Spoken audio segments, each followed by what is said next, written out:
Tata Ibadah Kebaktian Minggu GKPI Seresot Medan Barat Minggu 18 Oktober 2020 Minggu ke-19 setelah Trinitatis. Epistel Yohanes 2 ayat 1-12. Evangelium Ayub 42 ayat 7-17 dengan tema melestarikan budaya. Shalom bagi kita semua, selamat hari Minggu bagi kita semua, dan selamat memasuki Minggu ke-19 setelah Trinitatis dengan tema melestarikan budaya. Marilah kita meminta pertolongan Roh Kudus untuk menuntun kita dalam melaksanakan ibadah kita ini. Untuk memasuki ibadah kita, marilah kita bersaat teduh sejenak. Kita bernyanyi dari Kidung Jemaat nomor 2 ayat 1 dan 3. Suci, suci, suci. Suci, suci, suci, Tuhan Maha Kuasa. Mari kita nyanyikan bersama-sama. Suci, suci, suci, Tuhan Maha Kuasa. Dikau kami puji di pagi yang teduh. Suci, suci, suci, murah dan perkasa, Allah Tritunggal, agung namanya. Suci, suci, suci, walau tersembunyi, walau yang berdosa tak nampak wajahmu, kau tetap yang suci, tiada terimbangi. Kau Maha Kuasa, murni kasih-Mu. Di dalam nama Allah Bapa dan Anaknya Tuhan Yesus Kristus dan Roh Kudus. Amin. Sebab aku yakin bahwa penderitaan zaman sekarang ini tidak dapat dibandingkan dengan kemuliaan yang akan dinyatakan kepada kita. Haleluya. Haleluya, haleluya, haleluya.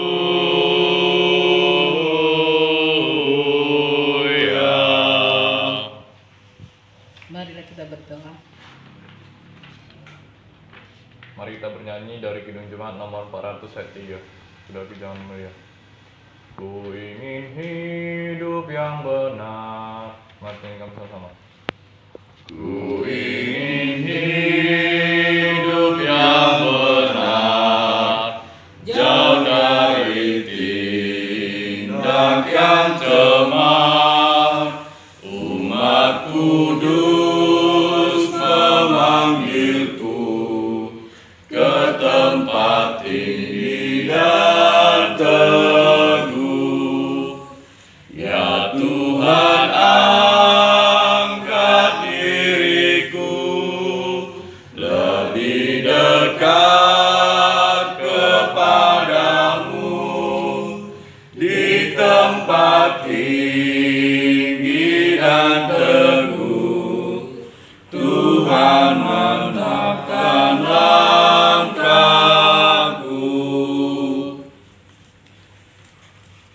Marilah kita mendengarkan firman Tuhan sebagai pendahuluan khotbah yang tertulis dalam Yohanes 2 ayat 1-12.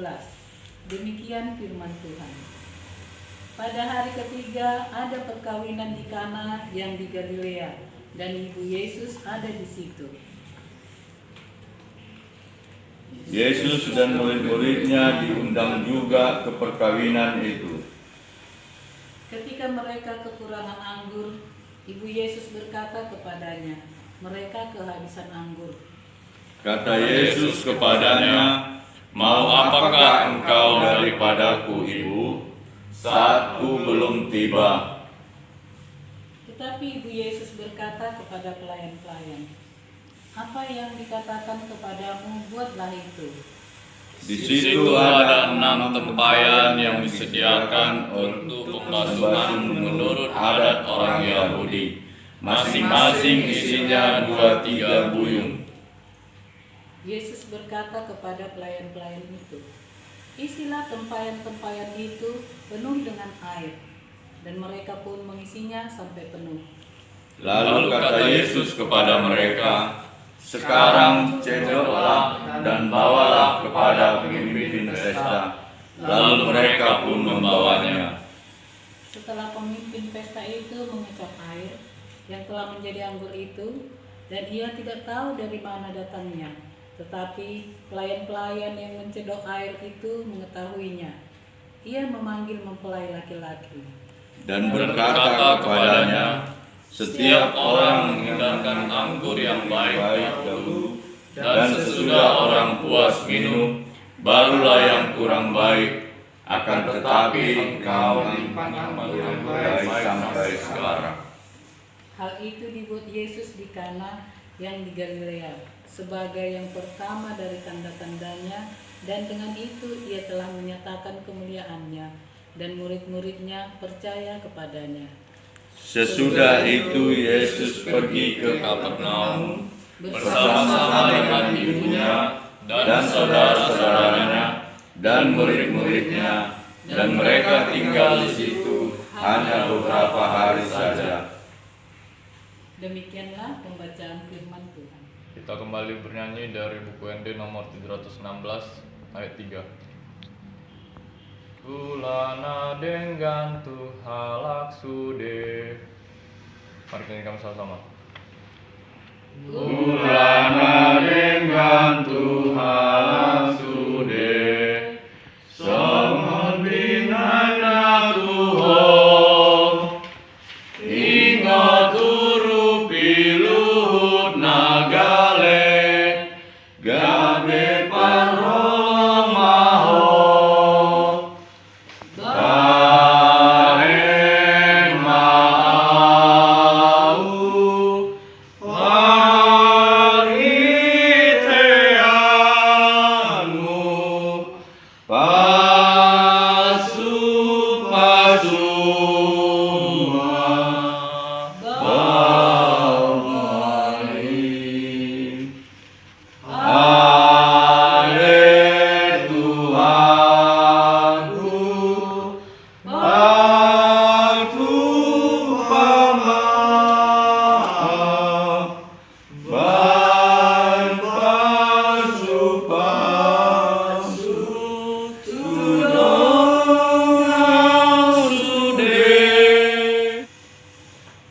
Saudara-saudara yang terkasih dalam Tuhan kita, marilah kita mengaku dosa-dosa kita kepada Allah Bapa dan memohon pengampunan dosa kita. Marilah kita berdoa. Mari kita bernyanyi dari Kidung Jemaat nomor 282 ayat 2. Mereka dikenalnya yang hidup beriman. Mari kita sama-sama.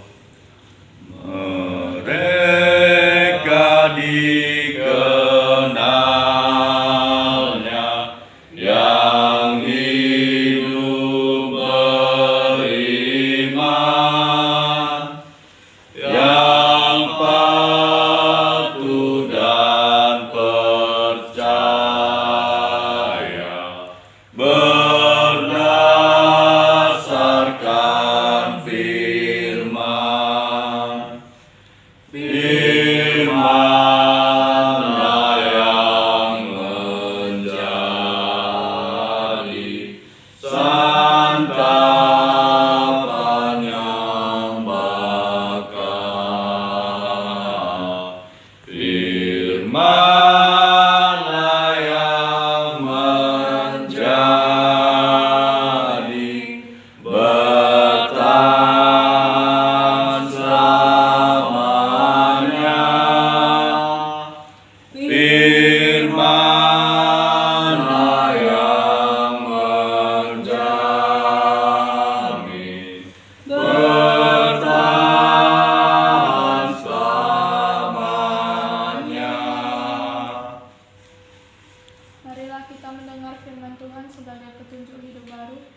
yaitu Matius 7 ayat 12. Segala sesuatu yang kamu kehendaki supaya orang perbuat kepadamu, perbuatlah demikian juga kepada mereka. Itulah isi seluruh hukum Taurat dan kitab para nabi. Jika demikian, marilah kita berdoa memohon kekuatan dari Tuhan supaya kita dapat melakukannya. Kita bernyanyi dari Kidung Jemaat nomor 369 ayat 1 dan 3. Ya Yesus, ku berjanji setia padamu. Artinya kan sama-sama. Ya Yesus, ku berjanji setia padamu. Ku pinta kau selalu dekat ya Tuhanku. Di kancah pergumulan, jalanku tak sesat, karena Engkau temanku, pemimpin terdekat. Marilah kita bersaksi mengikrarkan pengakuan iman kita bersama jemaat pada segala abad di seluruh dunia. Kita bersama dengan doa. Kita bernyanyi dari Kidung Jemaat nomor 364 ayat 3 dan 4. Berserah kepada Yesus. Mari kita bersama. Berserah kepada Yesus, aku jadi milikmu. Berilah rohmu meyakinkan bahwa kau pun milikku. Aku berserah, aku berserah kepadamu, Juru Selamat. Aku berserah. Firman Tuhan diambil dari Ayub 42 ayat 7 sampai 17. Keadaan Ayub dipulihkan. Setelah Tuhan mengucapkan firman itu kepada Ayub, maka firman Tuhan kepada Elifas orang Teman, murkaku menyala terhadap engkau dan terhadap kedua sahabatmu, karena kamu tidak berkata benar tentang aku seperti hambaku Ayub. Oleh sebab itu, ambillah 7 ekor lembu jantan dan 7 ekor lembu jantan, dan pergilah kepada hambaku Ayub. Lalu persembahkanlah semuanya itu sebagai korban bakaran untuk dirimu. Dan baiklah hambaku Ayub meminta doa untuk kamu, karena hanya permintaannya lah yang akan kuterima, supaya aku tidak melakukan aniaya terhadap kamu, sebab kamu tidak berkata benar tentang aku seperti hambaku Ayub. Maka pergilah Elifas orang Teman, Bildad orang Suah, dan Jofar orang Naamah. Lalu mereka melakukan seperti apa yang difirmankan Tuhan kepada mereka, dan Tuhan menerima permintaan Ayub. Lalu Tuhan memulihkan keadaan Ayub setelah ia meminta doa untuk sahabat-sahabatnya, dan Tuhan memberikan kepada Ayub 2 kali lipat dari segala kepunyaannya dahulu. Kemudian datanglah kepadanya semua saudaranya laki-laki dan perempuan, dan semua kenalannya yang lama, dan makan bersama-sama dengan dia di rumahnya.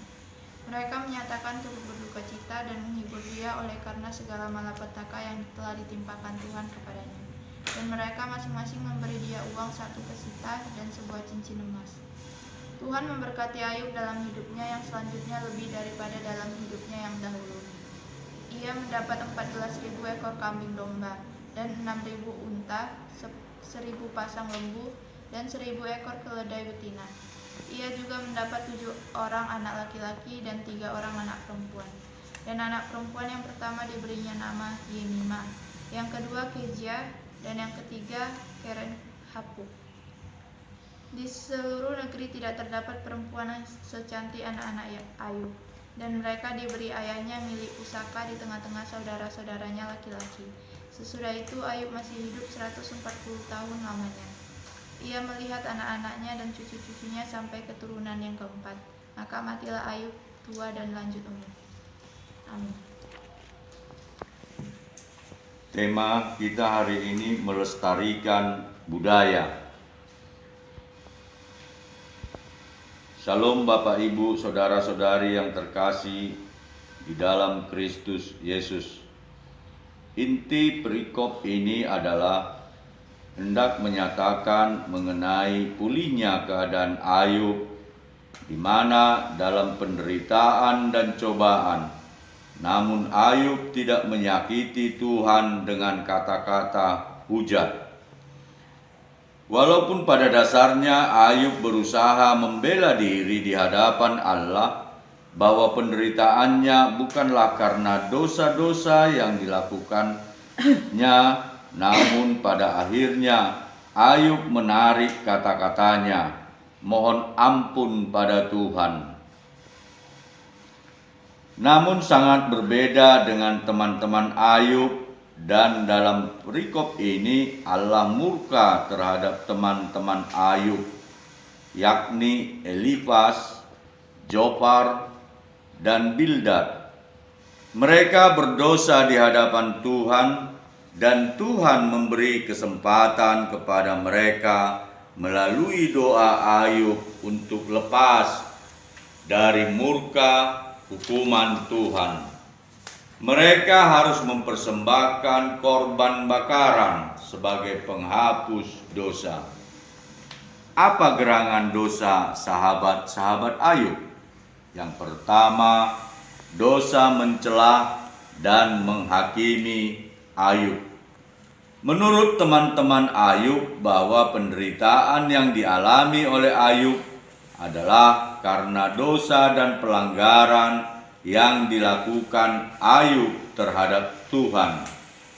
Mereka mencela Ayub sebagai orang yang berdosa di hadapan Tuhan. Maka Tuhan memberikan tulah penderitaan buat Ayub. Menurut mereka bahwa orang benar tidak akan pernah dipukul oleh Tuhan, melainkan hanya orang fasik yang dipukul Tuhan. Maka mereka meminta Ayub agar Ayub bertobat, mohon ampun pada Tuhan. Sebenarnya dosa teman-teman Ayub sudah merusak budaya dalam interaksi sosial, di mana ketika saudara kita mengalami penderitaan, semestinya kita orang yang berbudi pekerti jangan mencela, tetapi justru mereka mencela. Jangan menghakimi, melainkan menolong, tapi justru mereka menghakimi. Memberi semangat dan menopang, tapi justru mereka yang menjatuhkan. Sesungguhnya Ayub juga terpancing dengan teman-temannya, di mana dia juga protes pada Allah bahwa dia tidak pernah berdosa. Lalu kenapa dia mengalami penderitaan? Bahkan Ayub siap berperkara dengan Tuhan. Namun pada akhirnya Ayub sadar dan dia mencabut perkataannya, dan dia menyesal, dan itu diperhitungkan oleh Tuhan. Yang kedua, teman-teman Ayub bahwa tindakan Allah dibatasi dengan logika dan penilaian manusia. Teman-teman Ayub hendak menekankan bahwa Tuhan tunduk pada logika manusia. Mereka mengatakan bahwa di dunia ini orang baik akan diberkati, namun orang jahat akan mendapat murka. Padahal penderitaan bukan hanya dialami oleh orang jahat, namun orang baik juga akan mengalami dan semuanya tergantung rencana Tuhan. Ini hendak mengatakan bahwa Tuhan tidak tunduk pada logika dan rumus manusia. Tuhan bebas berkehendak dan berbuat. Kita diajar agar mengucap syukur dalam segala hal, sebab itulah yang dikehendaki Allah di dalam Kristus Yesus. Bisa kita baca 1 Tesalonika 5 ayat 18. Suka duka akan dipakai Tuhan untuk kebaikan kita. Emas dinyatakan sebagai logam mulia setelah melalui proses pembakaran. Pembakaran adalah pemurnian, maka terkadang melalui penderitaan ada pemurnian iman. Kita tidak dapat menilai kepercayaan kita jika tidak terlebih dahulu diuji. Dengan ujian tersebut, maka kita dapat mengetahui kadar iman kita kepada Tuhan. Tema kita adalah melestarikan budaya. Menurut Selo Sumarjan dan Sulaiman Sumardi mengatakan bahwa kebudayaan adalah suatu hasil karya, rasa dan cipta masyarakat. Dalam budaya ada nilai yakni nilai sesuatu yang lebih baik selalu diinginkan, dicita-citakan dan dianggap penting oleh seluruh umat manusia sebagai anggota masyarakat. Karena itu sesuatu dikatakan memiliki nilai apabila berguna dan berharga, atau nilai kebenaran, indah atau estetika, baik atau moral etis dan religius agama. Tentu Allah menciptakan manusia memberi budi pekerti, hikmat sebagai sumber kebudayaan, di mana melalui hikmat tersebut manusia mengembangkan nilai-nilai seperti yang telah dijelaskan di atas. Namun ada dosa manusia yang merusak budaya tersebut, seperti dosa yang dilakukan oleh teman-teman Ayub. Namun dosa merusak budaya juga bisa terjadi pada kita saat ini. Kita bisa aja mencela dan menghakimi saudara kita, atau merusak nilai kebenaran, egois, atau menjauhkan kita dalam persekutuan dan munafik, merusak nilai religius, hedonisme, atau membunuh kepedulian terhadap sesama. Dan juga ada sekarang aliran gereja yang membakar ulos. Mereka merusak karya cipta seni yang indah, yakni ulos, di mana mereka menganggap ulos mengandung nilai-nilai kekafiran. Bukankah ulos adalah satu bagian karsa dan karya seni? Bukankah itu menuduh bahwa gondang Batak adalah alat pemujaan setan? Gondang Batak juga adalah dengan alam. Semua yang ada di dunia adalah ciptaan Tuhan dan dikembangkan oleh akal dan pikiran manusia. Memang bisa saja dalam perkembangannya ada nilai-nilai kekafiran masuk dalam adat juga budaya. Maka disitulah perlu nilai-nilai Kristus yang menerangi nilai-nilai tersebut, sehingga semuanya sesuai dengan kehendak Tuhan.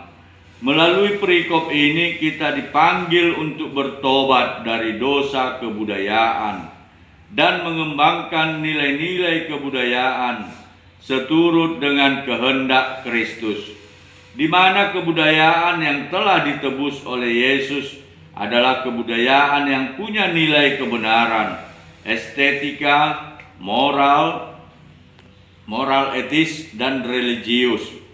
Mari kita kembangkan dan lestarikan nilai-nilai kebudayaan dalam negeri yang pluralistis ini.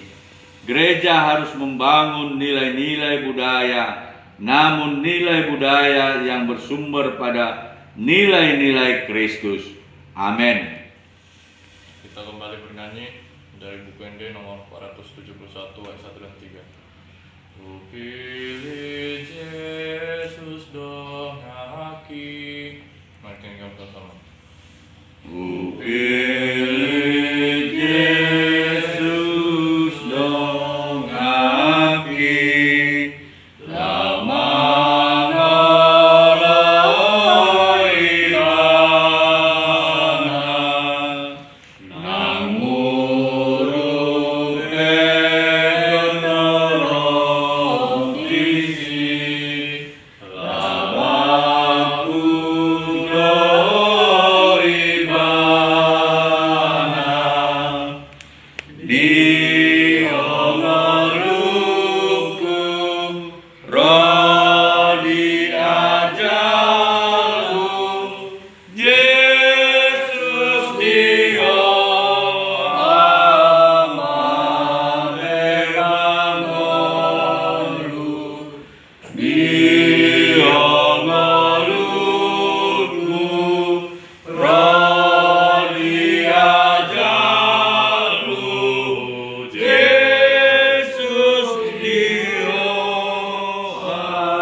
Ayat persembahan diambil dari 2 Korintus 9 ayat 10. Ia yang menyediakan benih bagi penabur dan roti untuk dimakan.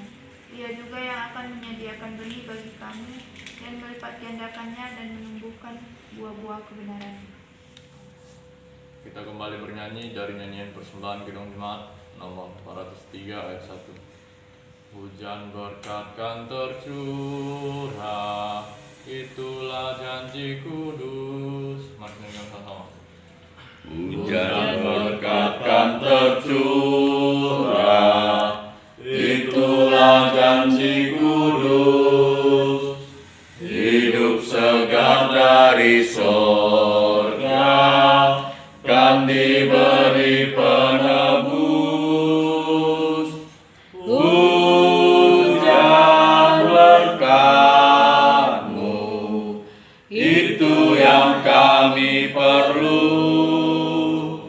Sudah menetes berkat-Mu, Dia tercurah